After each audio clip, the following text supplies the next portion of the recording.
वो कहता है इसमें एग्जाम्पल नंबर 1 में कि नियॉन के 3 आइसोटोप्स हैं, जिसमें एक है नियॉन 20, मैस एटॉमिक नंबर 10 होता है इसका, नियॉन 21 और नियॉन 22। अब ये है 90.92%, ये है 0.257% और ये है 0.82%। अब इसका मैथ्स निकालना, एवरेज मैथ्स निकालना है, तो एवरेज मैथ्स का फार्मूला मैं आपको बताता हूँ जनरल क्या होता है। आपने किसी भी, क्योंकि सिर्फ यही एग्जाम्पल नहीं है, एक्सरसाइज में भी कुछ क्वेश्चंस हैं जिसमें आपने ये इस्तेमाल करना है, इसलिए मैं जनरल फार्मूला लिख देता हूँ आपको पहले। एवरेज एटॉमिक मास, चलो इसको नीचे लिख लेते हैं यहाँ पे।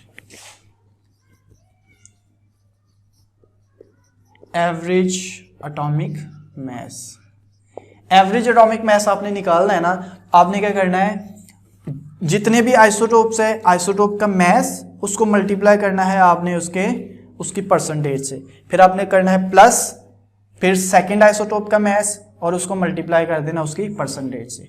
क्या है, mass of first isotope multiplied by it's percentage, plus करना है आपने इसमें मास ऑफ सेकंड आइसोटोप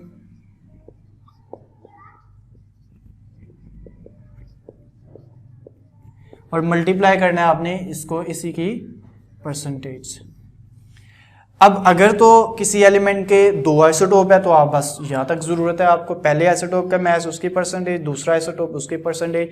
अगर 3, 4 जितने भी हैं, इसी तरह आपने क्या करना है, प्लस लगा के तो आपने उनका प्रोडक्ट ऐड करते जाना है। प्रोडक्ट किस चीज़ का, उसकी मास का और उसकी रिलेटिव अबंडेंस का। जैसे हमने डेफिनेशन में कहा था, ये फाइंड कैसे किया जाता है, it is obtained by isotopic mass and relative abundance. तो आपने क्या करते जाना है, आइसोटोपिक मास और रिलेटिव अबंडेंस का प्रोडक्ट प्लस फिर सेकंड का प्रोडक्ट, और इस तरह मास ऑफ थर्ड आइसोटोप और मल्टीप्लाइड बाय इट्स परसेंटेज, और आपने इसको डिवाइड कर देना है 100। ठीक है, ये एवरेज, वैसे एवरेज आप डिफरेंट तरीके से निकालते हैं, ये एवरेज जो है आपने इस तरह से निकालनी है। ये इसमें हम इस तरह से फाइंड करेंगे इसको। वो जो दूसरे एवरेज की बात करें वो जनरल है, मतलब आपने मार्क्स की एवरेज या जैसे भी निकालनी है वो एक अलग चीज़ है। यहाँ पे एवरेज आप इसी तरह निकालेंगे, ये फार्मूला आप अप्लाई करेंगे इसमें। अब हम नियॉन के एग्जांपल हमारे सामने, नियॉन पे अप्लाई करते हैं। इसके बाद एक सेकंड एग्जांपल भी करेंगे, वो मैं क्यों करूँगा, क्योंकि आपकी एक्सरसाइज में क्वेश्चन है, क्वेश्चन नंबर 5, उसका ए पार्ट अगर आप देखें तो वो उसने यही पूछा हुआ है कि 2 एग्जाम्पल्स के साथ एक्सप्लेन करें इसको, एवरेज एटॉमिक मास को। तो देखते हैं इसको। पहला मास है मास ऑफ फर्स्ट आइसोटोप 20, वो है 90.92%, plus mass of second isotope कितना है 21, और मल्टीप्लाई करना है आपने उसके परसेंटेज, कितनी परसेंट है वो 0.257,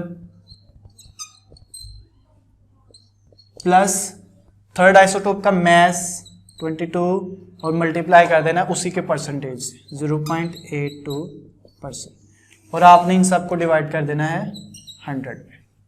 जब आप इसको डिवाइड करेंगे तो आपके पास जो आंसर आएगा वो क्या है, वो है 20.18 AMU।